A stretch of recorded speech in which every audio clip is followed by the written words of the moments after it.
आदरणीय दर्शकवृन्द नमस्कार। AP talk टाइममा स्वागत छ। म निरज राज जोशी।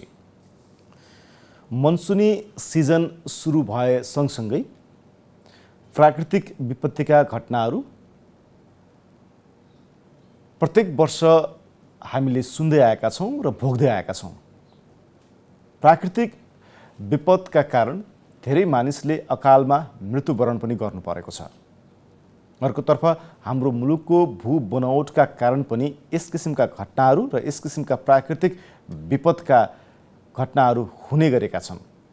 तर सरकारी स्तरबाट प्राकृतिक विपदलाई न्यूनीकरण गर्नका लागि, यसको जोखिमलाई न्यूनीकरण गर्नका लागि विभिन्न गतिविधिहरू पनि हुने गरेका छन्। यहाँसम्म कि प्राधिकरणलाई गठन गरेर यस पक्षमा काम पनि भएका छन्। गृह मन्त्रालय अन्तर्गत एउटा छुट्टै बडीले पनि काम गर्छ र पनि हामीले सोचे अनुसारको प्रतिफल प्राप्त गर्न सकेका छैनौँ। यसको कारण के हो र सरकारी निकायले कसरी काम गरिरहेको छ? आज हामी विपद जोखिम न्यूनीकरण र यसको व्यवस्थापन कसरी गर्न सकिन्छ र हामी के गर्दैछौँ लगायतका विषयमा सम्बन्धित रहेर यो बसाइमा कुराकानी गर्ने प्रयासमा रहनेछौँ। हामीसँग हुनुहुन्छ राष्ट्रिय विपद जोखिम न्यूनीकरण तथा व्यवस्थापन प्राधिकरणका प्रवक्ता डाक्टर डिजन भट्टराई। उहाँलाई कार्यक्रममा स्वागत गर्ने अनुमति चाहन्छु। यहाँलाई स्वागत छ। धन्यवाद। प्राकृतिक विपद र यो विपद जोखिम न्यूनीकरण प्राधिकरण ऐनले कसरी काम गर्छ? विशेष गरी ऐन 2074 सालमा विपद जोखिम न्यूनीकरण तथा व्यवस्थापन ऐनको स्थापना भयो, निर्माण भयो। त्यस पछाडि यो ऐनले चाहिँ विशेष गरी जोखिम न्यूनीकरणमा चाहिँ जोड दिएको छ। त्यसभन्दा अगाडिका ऐनहरूले चाहिँ विपद व्यवस्थापन भनेर राहत र उद्धारमा बढी जोड दिएका थिए भने यस ऐनले चाहिँ राहत र उद्धारको पाटो मात्रै होइन, विपद जोखिम न्यूनीकरणको पाटो महत्त्वपूर्ण हो। अहिले विश्वव्यापी लहर पनि जोखिम न्यूनीकरणमा जानुपर्छ भन्ने नै छ र हामी व्यवस्थापन विपद भइसकेपछि व्यवस्थापनमा जुन किसिमको व्यवस्थापन गर्नको लागि लाग्ने लगानी हुन्छ त्योभन्दा धेरै कम लगानीमै जोखिम न्यूनीकरण गर्न सकिन्छ। त्यसकारणले जोखिम न्यूनीकरणलाई नै मुख्य मार्गनिर्देश बनाएर अगाडि बढ्नुपर्छ भन्ने खालको मुख्य एउटा डिपार्चर पोइन्ट लिएर चाहिँ यो ऐन बनेको छ र यही ऐनले चाहिँ अब विपद जोखिम न्यूनीकरणको एउटा ठुलो कार्य जिम्मेवारीको निम्ति चाहिँ एउटा छुट्टै निकाय जरुरी पर्छ। त्यसको निम्ति भनेर राष्ट्रिय विपद जोखिम न्यूनीकरण तथा व्यवस्थापन प्राधिकरण चाहिँ यही अन्तर्गत रहेर बनेको छ। अब तपाईँहरूले यो ऐन अन्तर्गत काम गरिरहँदाखेरि हिजो यसको व्यवस्थापनको पाटोमा काम गरिन्थ्यो भन्दा अहिले तपाईँले भनेअनुसार यसको जोखिम नै हामीले कसरी न्यूनीकरण गर्न सक्छौँ भन्ने पाटोमा तपाईँहरू काम गर्नुहुन्छ। त्यो काम गरिरहँदाखेरि तपाईँहरूले पाइरहेको प्रतिफल के छ? विशेष गरी अहिले एउटा अनुभवको कुरा सेयर गर्न चाहन्छु। वास्तवमा हामीले जोखिम न्यूनीकरणको क्षेत्रमा यति धेरै काम गर्नु जरुरी छ। हाम्रो देशको भौगोलिक बनावट, हाम्रो देशको भौतिक संरचना हैन, अब हामीले आजसम्म अवलम्बन गरेका विकासका मोडालिटीहरू हैन, हाम्रो विकास निर्माण यी यावत कुरा हेर्दाखेरि जोखिम न्यूनीकरणको ठुलो हिस्सा चाहिँ हामीसँग ग्याप रहेछ, जसको कारणले गर्दा त्यसको परिणामहरू आज हामी विपदका ठुला घटनाहरू अथवा यो शहरी डुबानदेखि लिएर धेरै कुराहरू चाहिँ यो हामीले हिजो चाहिँ जोखिम न्यूनीकरणमा खासै ध्यान नदिएको कारणले निर्माण निस्किएका परिणाम रहेछन्। त्यस कारणले गर्दा हामीले धेरै काम गर्नु बाँकी छ भन्ने एउटा अनुभव भएको छ र त्यो अनुभवलाई आधार बनाएर नै अब अहिले हामी व्यवस्थित र योजनाबद्ध रूपमा विपद जोखिम न्यूनीकरणको कामलाई चाहिँ सुरुवात गरेका छौँ। अब यसका परिणामहरू आउन त समय लाग्ला नै होइन, त्यही पनि केही परिणामहरू बिस्तारै आउँछन्। अब पूर्ण रूपमा चाहिँ परिणाम निक्लिन समय लाग्ला, तर पनि त्यो दिशामा हामी अगाडि बढिसकेका छौँ। तपाईँहरू सरकारी निकाय अन्तर सरकारी निकाय बिचको समन्वय कस्तो छ त्यसो भने? किनकि एउटा मैले सरस्वती अध्ययन गरेको थिएँ र नेपाल सरकारले विपद जोखिम न्यूनीकरण तथा व्यवस्थापन कार्यलाई योजनाबद्ध, व्यवस्थित र नीतिगत, कानुनी तथा संस्थागत व्यवस्था गरेको छ। त्यो व्यवस्था अन्तर्गत हामीसँग के रहेछ भनेर यसरी मैले हेरेको थिएँ। विपद जोखिम व्यवस्थापनका लागि दैविक प्रकोप उद्धार ऐन 2039, स्थानीय स्वायत्त शासन ऐन 2055, भवन ऐन 2055, राष्ट्रिय भवन संहिता 2060, विपद जोखिम व्यवस्थापन राष्ट्रिय रणनीति 2066, जलवायु परिवर्तन नीति 2067, भूपयोग नीति 2069, जल उत्पन्न प्रकोप व्यवस्थापन नीति 2072, राष्ट्रिय पुनर्निर्माण तथा पुनर्स्थापना नीति 2072, राष्ट्रिय विपद प्रतिकारको ढाँचा 2070, बस्ती विकास शहरी योजना तथा भवन निर्माण सम्बन्धी आधारभूत मार्गदर्शन 2072। यदि धेरै कानुनी संरचना र संस्थागत छन् कतिपय त्यसमा, तर पनि हाम्रो स्थिति चाहिँ वर्षेनी जहाँको त्यही जस्तो देखिन्छ। वर्षेनी जहाँको तै छैन। पहिलो कुरा त धेरै विकासहरू हामी अगाडि सुरुवात गरिसकेका छौँ र जोखिमलाई घटाउने काम सुरुवात गरिसकेका छौँ। तर अलिकति मैले तपाईँले केही ऐनको कुरा गर्दाखेरि अलिकति हाम्रो 2074 सालको विपद जोखिम न्यूनीकरण तथा व्यवस्थापन ऐन आउनुभन्दा अगाडि चाहिँ अघि पनि मैले भने पोलिसी नै त्यति क्लियर भएन। जोखिम न्यूनीकरणमा ध्यान दिने पर्छ भन्ने पोलिसीगत स्पष्टता नहुँदाखेरि हामीले जोखिम न्यूनीकरण धेरै पाटाहरू एउटा मिस भए।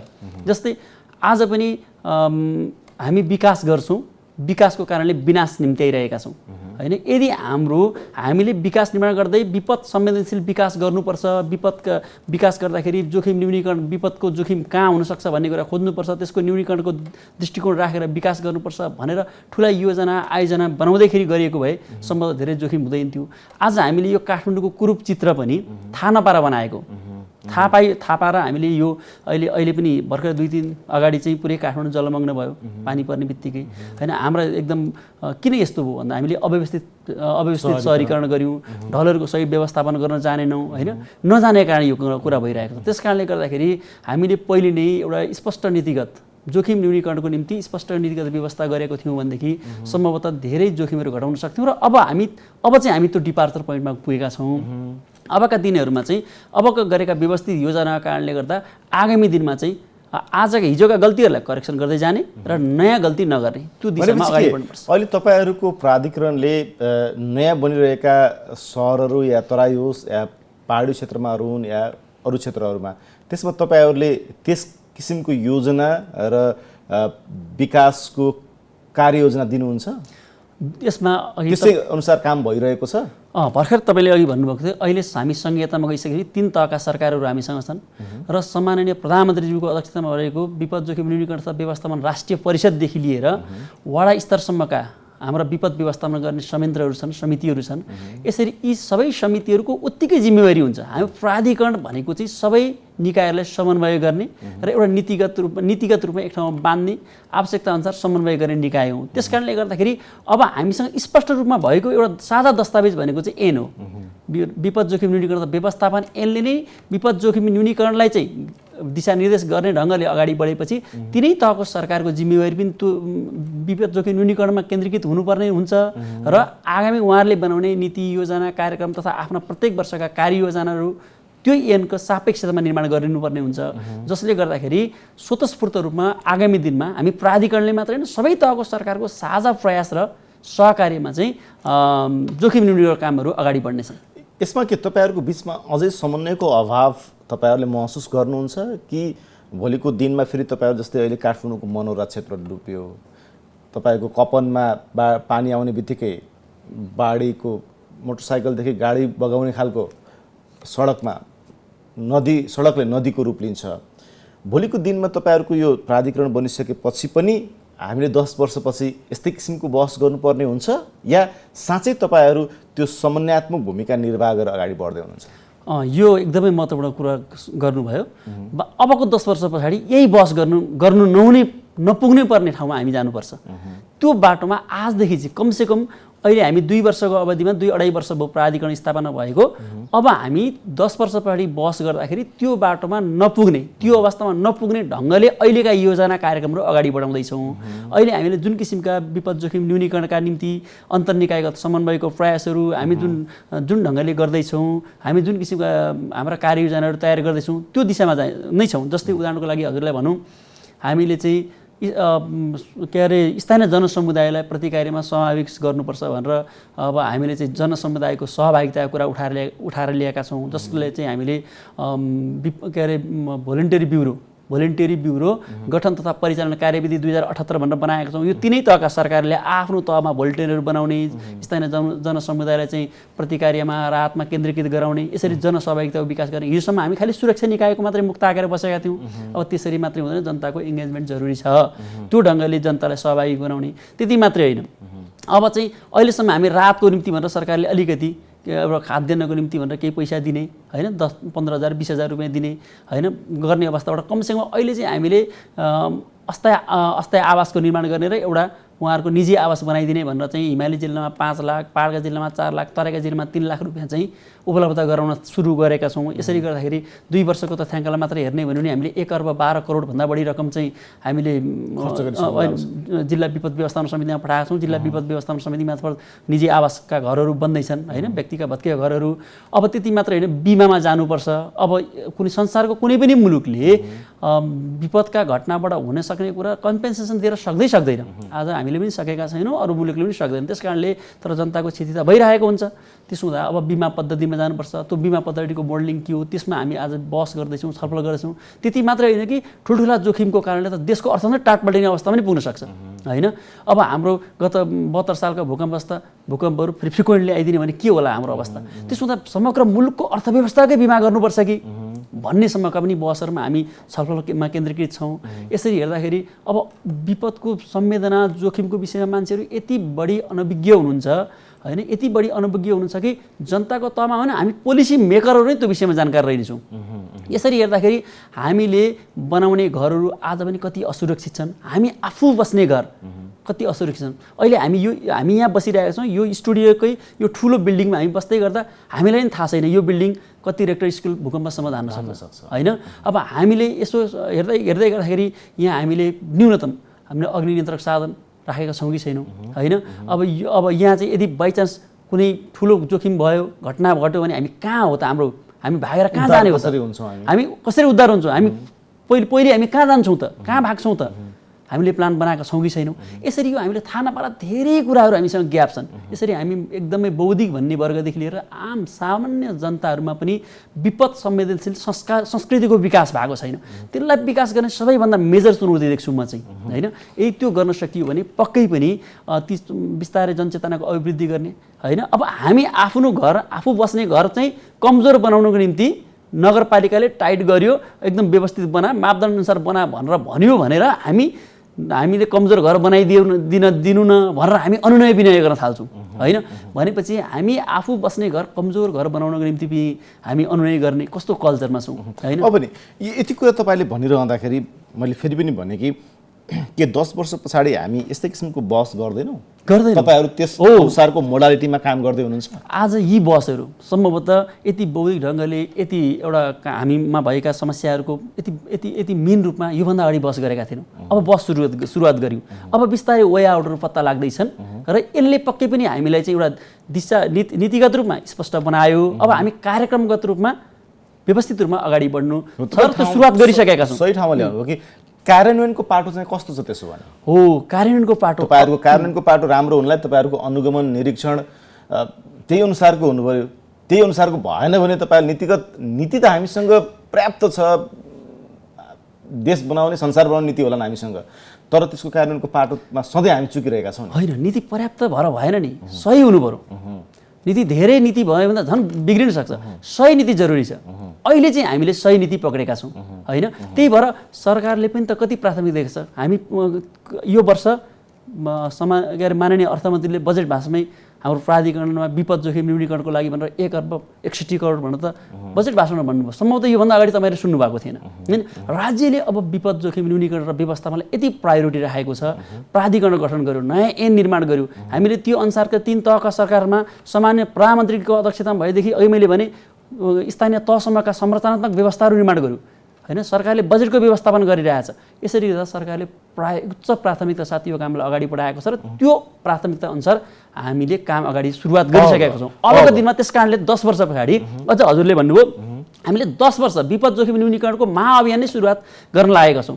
10 वर्ष पछाडि 2030 सम्ममा चाहिँ हामी कमसेकम उत्थानशील नेपाल निर्माण गरौँ भन्ने एउटा स्पष्ट कार्ययोजना सहित हामी अहिले एउटा नेसनल डिजास्टर रेजिलियन्स फ्रेमवर्क भनेर राष्ट्रिय विपद उत्थानशील कार्य ढाँचा नै निर्माण गरिरहेका छौँ। त्यो कार्य ढाँचामा अझ हामी व्यवस्थित योजनासहित कार्यक्रमको कार्य ढाँचा नै के गर्छौँ, कति समयमा, कति पैसामा के काम गर्छौँ भनेर त्यसमा स्पष्ट छ एउटा दस्तावेज पनि लिएर आउँछौँ। त्यो दस्तावेज हामी सबैले पाइ नै हाल्छौँ। त्यहाँबाट पनि हामी चाहिँ 10 वर्ष पछाडि पक्कै यस्तै गरी बहस गर्दै गर्नु पर्दाखेरि यो एकदम एउटा आजको यो चित्र यो परिवेश चाहिँ नदेख्नु र नभोग्नु पर्ने अवस्थाबाट बहस गर्नु। अब यो विपद जोखिम न्यूनीकरण र व्यवस्थापनको पाटो एउटा भयो, अर्कोतर्फ हामी विकास निर्माण र पूर्वाधार निर्माणको कुरा गर्छौँ। यो दुईटाको अवस्था हामी कहाँ के छ, यसलाई जोडेर हामीले हेऱ्यौँ भनेपछि त्यही त हामी अघि मैले यो सन्दर्भमा कुरा गरेँ, वास्तवमा आजसम्मको अवस्थामा त्यो बुझाइ नै विकास भएन। अघि भने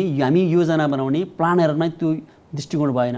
हामीले बरु जलवायु परिवर्तनको कुरा आए बिस्तारै त्यतातिर अलि बढी केही कामहरू गऱ्यौँ, छलफल गऱ्यौँ होइन, EIA रिपोर्टहरूको तयार गर्नेतिर हामी लाग्यौँ। तर विपद संवेदनशील छ कि छैन, यो चाहिँ भोलि यहाँ ठुला यसको बाढी पहिरो प्रकोपका अरू समस्याहरूको कारणले यो विकास योजना आयोजनामा कस्तो असर पर्छ? फिजिबिलिटी स्टडी गर्दाखेरि पनि केही हदसम्म त विपदको न्यूनीकरण र यसको व्यवस्थापनको पाटोसँग त इन्टरलेटेड विषयवस्तु त हो नि हैन, त्यो पनि केही हदसम्म गऱ्यौँ र त पुरै भत्के सबै बर्बाद अवस्थामा छैनन्। तर हामीले स्पेसिफिक विपदकै संवेदनशीलतालाई हेरेर गर्नु जरुरी देखिन्छ। विपदको संवेदनशीलतालाई विपदको यसको सैद्धान्तिक आधारमै यसको हेर्नु जरुरी देखिन्छ होइन। त्यस कारणले गर्दा आज पनि हामीले अघि मैले भने एउटा व्यक्तिले आफ्नो ठुलो घर बनाउँदैछ, एउटा ठुलो होटल बनाउँदैछ, त्यो होटलमा ऊ बस्ने हो र? त्यो होटलमा को बस्छ भन्दा बाहिरका सयौँ मान्छेहरू बस्छन्। तर बाहिरका मान्छेले प्रश्न गर्छन् र तैँले कस्तो होटल बनाउँदैछस्, के तैँले साँच्चैको सुरक्षित होटल बनाइरहेछस् प्रश्न गर्छन्। हो यसरी गर्ने कल्चर छैन हामीसँग। आज पनि हाम्रा धेरै घरहरू टेका लागेका घरहरू बाटोमा देखिरहेको छौँ। टेका लागेका घरहरू बाटोमा देख्दाखेरि कोही पनि आम नागरिकले हामी प्रश्न गर्दैनौँ यो घर भत्किएर म मर्न सक्छु, त्यस कारण यो टेका लागेको घर तत्काल हटाउनुपर्छ, तपाईँले भत्काउनुहोस् यो घर भनेर न उनलाई दबाब दिन्छन् न त्यो किसिमको दबाब सिर्जना गर्ने वातावरण छ। त्यसरी हेर्दाखेरि हामी आम जनतादेखि उच्च स्तरको विकास निर्माण गर्ने योजनाकारहरूमा समेत हाम्रो विपदको संवेदनशीलता नबुझेर विपद जोखिम न्यूनीकरणका अवयवहरूलाई गम्भीरतापूर्वक मनन गर्न नसकेर विकास निर्माणहरू अलिकति भद्रगोल अवस्थामा छन्। अब हामीले अबका दिनमा गर्ने चाहिँ हरेक विकास निर्माणमा तिनै तहका सरकारले, फेरि प्राधिकरण हामी मात्रै भन्दैनौँ, यसमा तपाईँहरूको हस्तक्षेपकारी नीति रहन्छ कि रहँदैन? त्यसमा चाहिँ मैले अघि भने हामी चाहिँ समन्वय गर्ने निकाय हो। शहरी विकास मन्त्रालय छ, शहरीको व्यवस्थित योजना बनाएर सहरलाई विकास गर्ने स्थानीय नगरपालिका छन्, महानगरपालिकाहरू छन् होइन, त्यस्तै प्रदेश सरकार छ। सबै सरकारलाई हामी नीतिगत क्लियरिटी दिँदै जान्छौँ। आज भन्दैछौँ ल जोखिम न्यूनीकरणमा काम गर्नुहोस् है, विपद संवेदनशील विकास निर्माण गर्दा विपद संवेदनशीलतालाई हेर्नुहोस् है, तपाईँका हरेक योजनामा त्यो कुरा मिल्छ कि मिल्दैन हेर्नुहोस्। हामीले चाहिँ आवश्यकता पर्दा समन्वय गर्ने, नीतिगत स्पष्टता दिने, कानुन उहाँहरूलाई आवश्यक परेका चाहिँ मापदण्डहरू तयार गरिदिने होइन, र उहाँहरूले त्यसमा प्राविधिक सहयोग चाहनुभयो भने प्राविधिक सहयोग उपलब्ध गराइदिने यो निकाय हो। हामी सबै गएर हरेकको चाहिँ कुनै अब भवन अब कुनै व्यवस्थित सहरी योजना नै बनाइदिने निकाय त हामी होइन। त्यस कारणले गर्दा सबै निकायहरूलाई समन्वय गरिदिने, उहाँहरूलाई चाहिने चाहिँ सहयोग गर्ने त्यो काम गर्छौँ र गरिरहेका छौँ। यो काम तपाईँहरूले गरिरहँदाखेरि यसको आउटपुट कस्तो पाउँदै हुनुहुन्छ तपाईँहरूले? अहिले चाहिँ धेरै आउटपुटकै तहमा अहिले चाहिँ केही हदसम्म हामी समन्वयको क्रममा छौँ र अहिले चाहिँ धेरै स्थानीय तहहरू पनि हरेक कुरामा हामीसँग जोडिनु भएको छ होइन। उहाँहरूले हरेक कुरामा हामीले सोध्ने गर्नु भएको छ। प्रदेश सरकारसँग हामी नियमित रूपमा यो विषयमा समन्वय गर्छौँ, छलफल गर्छौँ। अहिले भर्खरै हरेक विकास निर्माणका कामहरू हुँदाखेरि पनि उहाँहरू बिचमा हाम्रो अन्तर्क्रिया भइरहेको छ। त्यस कारणले गर्दा अहिले सकारात्मकै छ। यसलाई अझै थप सकारात्मक र दरिलो बनाउँदै लानुपर्छ भन्ने चाहिँ अनुभूति भएको छ।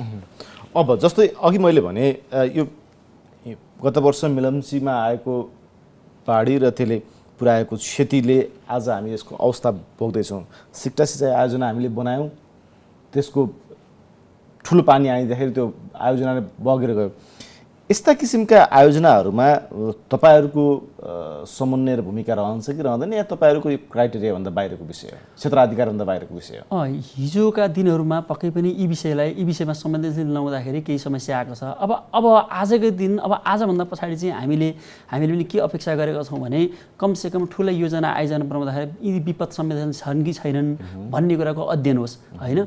अब अहिले नै ठ्याक्कै प्राधिकरणले त्यो विषयको त्यो आयोजनालाई ल ठिक छ भनेर चाहिँ अनुमति दिनुपर्ने अथवा हामीमा आएर त फेरि फाइलहरू अध्ययन हुनुपर्ने भन्ने अवस्था त छैन। त्यो हामी खासै चाहँदा पनि चाहँदैनौँ होइन। तर पनि विपदको क्षेत्रमा काम गर्ने एकदम विज्ञहरू हुनुहुन्छ। एउटा नीतिगत स्पष्टता बनाएर नीतिगत रूपमा चाहिँ विपद संवेदनशील विकास गर्ने भन्ने नीतिगत एउटा फ्रेमभित्र रहेर विज्ञहरूले विपदको संवेदनशीलतालाई अध्ययन गरे पुग्यो। त्यो काम चाहिँ गर्नु जरुरी पर्छ र त्यो गर्नुपर्छ। हाम्रो भौगोलिक अवस्थिति र स्थितिलाई हेर्ने हो भने प्राकृतिक विपदका हिसाबले हामी कस्तो खालको मुलुकमा पर्छौँ? हामी एकदमै उच्च जोखिमको मुलुकमा पर्छौँ। प्राकृतिक दृष्टिकोणले अझ हेर्नुहोस् त 200 मिटरको हाम्रो 200 मिटरको हाम्रो एउटा भनौँ चौडाइभित्र 8848 मिटरदेखि के अरे समुद्र सतहसम्मको अवस्था छ। कति बेगले पानी बग्छ होला यहाँ, होइन? त्यस कारणले गर्दा कति सुन्दर भन्दा हामी सौन्दर्यको पनि कुरा गर्छौँ, होइन, पर्यटनको पनि कुरा गर्छौँ, तर यसले सँगसँगै धेरै ठुलो जोखिम लिएर आएको छ। त्यसैले त हाम्रो धेरै पहिरोको जोखिमहरू छन्। त्यो दृष्टिकोणको कारणले पहिरोको जोखिम छन्। अब तिब्बतियन प्लेट र इन्डियन प्लेटको जुन घर्षणको कारणको ठ्याक्कमा चाहिँ हामी पर्छौँ, होइन? जसले गर्दाखेरि यहाँको त्यो प्लेटहरू हलचल हुने बित्तिकै चाहिँ यहाँ भूकम्पको जोखिम छ, होइन? अब एकतर्फ प्राकृतिक दृष्टिकोणले पनि त्यो खालको समस्या हुने र अर्कोतर्फ हाम्रा भौतिक संरचनाहरू पनि विपद संवेदनशील नहुँदाखेरि चाहिँ त्यसले साँच्चैकै जोखिम निर्माण गर्दो रहेछ। किन मैले तपाईँसँग प्रश्न राखेँ भन्दाखेरि हामीले मुलुकको विकास गरिरहँदाखेरि हामीले कुनै एउटा मुलुकको ढाँचा हामीले ल्याइरहेका हुन्छौँ या फर्स्ट वर्ल्डको कुनै मुलुकको ल्याइरहेको त्यस किसिमको भौतिक पूर्वाधार निर्माण गर्नु हाम्रा लागि दिगोपन हो कि हामीले हाम्रो स्थिति अनुसारको र हाम्रो भौगोलिक बनोट अनुसारको विकास निर्माणका आयोजनाहरू हामीले गर्नुपर्ने हुन्छ? जस्तै हामीले 3 गर्जेस जस्तो बाँध कर्णाली माथिल्लो कर्णालीमा या यो दुधकोशीको विषयहरू आइरहेका छन्, त्यस्ता किसिमका भौतिक पूर्वाधारहरू हाम्रो भूगोललाई सुहाउँदो हो कि होइन भन्ने विषयमा तपाईँहरू बिचमा छलफल र बहस हुन्छ कि हुँदैन? कि हामी लगानी भित्र्याउने र त्यसबाट आम्दानी लिने पाटोबाट मात्र हामीले हेरिरहेका छौँ विकास निर्माणका पाटाहरूमा? यही कुरा अहिले मैले जोड्न चाहेँ। यदि हामीले ठुला योजना आयोजना बन्नु हुँदैन, 3 गर्जेस जस्ता यहाँ हुनु हुँदैन भन्ने कुरा होइन, तर त्यसलाई चाहिँ हामी विपदको संवेदनशीलतामा जोडेर हेरौँ न, होइन? साँच्चै त्यहाँको के अरे हाम्रो भूगोलको संरचना हेरौँ, पानीको बहावहरू हेरौँ, हामीले बनाएका ती के अरे त्यो भौतिक संरचना हेरौँ, त्यसले चाहिँ साँच्चै त्यसलाई थेग्न सक्छ भने त किन बनाउने? तर हामीले चाहिँ कपी गर्ने नाममा चाहिँ हाम्रो विपदको विषयवस्तुको त्यसको सघनतालाई नहेर्ने, खालि भौतिक संरचना मात्रै याद गर्ने, होइन? त्यहाँको भने चाहिँ फेरि ठुला दुर्घटना हुन सक्छन्। त्यस कारणले गर्दाखेरि मुख्य कुरा हाम्रो जुन के अरे भौगोलिक संरचना छ, भौगोलिक संरचनाको सापेक्षतामा, हाम्रो जलवायुको सापेक्षतामा नै विकास निर्माण गर्नुपर्छ, ताकि अर्को कुनै देशको कपी गर्ने भन्ने त कुरा ठिक हुँदैन। जस्तो जलवायु विज्ञहरूसँग कुरा गरियो भनेपछि र उनीहरूलाई यो प्राकृतिक विपत्तिसँग जोडेर हामीले कुरा गऱ्यौँ भनेपछि हामीले त जतिखेर हामीले त्यो याइए गऱ्यौँ या त्यसको फिजिबिलिटी स्टडी गऱ्यौँ या त्यो आयोजनाको विषयमा हामीले अध्ययन गऱ्यौँ, त्यतिखेर हामीले यस किसिमको जलवायु परिवर्तन होला भन्ने अपेक्षा गरेका थिएनौँ। त्यसले गर्दाखेरि अहिलेको परिवर्तनले हामीले गरेको फिजिबिलिटी अध्ययनलाई चाहिँ मात खुवाइदियो भन्ने खालको तर्क उहाँहरूले गर्नुहुन्छ। अस्ति मात्रै नुवाकोटमा एउटा हाइड्रो पावर बगायो, होइन? यसभन्दा अगाडि भोटेकोसीको कुराहरू हामीलाई थाहै छँदैछ। भनेपछि आजको स्थितिमा हामीले कुनै आयोजना बनाउँदैछौँ र जलवायु परिवर्तनलाई हामीले मध्यनजर गरेर राखेर हेर्ने हो भनेपछि हाम्रो आयोजनाहरू कसरी अब निर्माण गर्नुपर्ने हुन्छ? त्यसो भए त्यही त जलवायु परिवर्तन गजब चाहिँ एउटा कुरा तपाईँलाई कि यो हामीले गरेको प्रक्षेपण, हामीले गरिरहेको अध्ययन, हामीले गरेको काम अनुसारको जलवायु परिवर्तनसँग हामी चाहिँ सक्दैनौँ भन्ने स्थिति हो? है, त्यस्तो त भन्ने कुरा भएन। तर चुनौती यसरी बढेका छन् कि जस्तै 1992मा मलाई लाग्छ, सम्भवतः म गलत छैन भने, यो त जेनेरियोमा अर्थ समिट भयो, होइन? जलवायु परिवर्तन समिति विश्व सम्मेलन भयो। त्यो कति जम्मा 30 वर्ष भएछ। विश्वले नै जलवायु परिवर्तन एउटा चुनौती हो भनेर त्यतिखेर एउटा प्रक्षेपण गर्नु न। 30 वर्षको बिचमा यति ठुलो प्रभाव पर्यो नि, अहिले नै हामी त्यसको प्रभाव त हामीले भोग्न थालिसक्यौँ भने अबको 30 वर्षपछि के होला, होइन? त्यतिखेर सम्भवतः आजको यो अवस्था यति चाँडै आउँछ भन्ने उहाँहरूले सोच्नु भएको थिएन होला। त्यसै गरी यसले फेरि जलवायु परिवर्तनले पार्ने प्रभाव भनेको त विपद नै हो, विपदै हो, प्राकृतिक विपद नै हो। त्यस कारणले गर्दा हामी हिजोको जस्तो टालटुले ढङ्गले अब अगाडि बढ्न सम्भव छैन। त्यसैले त अहिले हामीले के भनेको छौँ भने सरकार एक्लै मात्रै होइन है, सरकार एक्लै मात्रै हिँडेर नसकिने रहेछ। अब होल अफ द सोसाइटीको अप्रोचमा जानै पर्छ। यसमा सरकार एउटा लिड रोलको रूपमा रहन्छ, त्यसमा सँगसँगै निजी क्षेत्र पनि उत्तिकै सँगै लाग्नुपर्छ, गैर सरकारी क्षेत्र लाग्नुपर्छ, विकास साझेदारहरू लाग्नुपर्छ, त्यस्तै तपाईँहरू मिडियाकर्मीहरूले पनि जनचेतना जगाउन उत्तिकै लाग्नुपर्छ। यो तेरो क्षेत्र, यो मेरो क्षेत्र भन्ने होइन, हामी सबै मिल्यौँ भने मात्रै एउटा यो विपद भन्ने कुरा खतरालाई हटाउन सक्छौँ, अलिकति न्यूनीकरण गर्न सक्छौँ। त्यस कारणले अब होल अफ द सोसाइटीको एप्रोचमा जानुपर्छ भनेर हामी त्यो दिशामा अगाडि बढिसक्यौँ। अहिले हामी कुनै पनि यो विपद सम्बद्ध काम गर्दाखेरि सबैसँगै लाग्ने होइन, सरकारले नेतृत्व मात्रै गर्ने भन्ने लाइनमै छौँ। त्यो अनुसार नै अहिलेको के अरे नीतिगत व्यवस्थाहरू पनि अगाडि बढेका छन्। त्यस कारणले गर्दा अबको दिनमा साँच्चै नै यदि हामी टालटुले ढङ्गले गयौँ भने त हामी सबै एउटा ढुङ्गामा हिँड्छौँ, हामी सबै डुब्ने हो।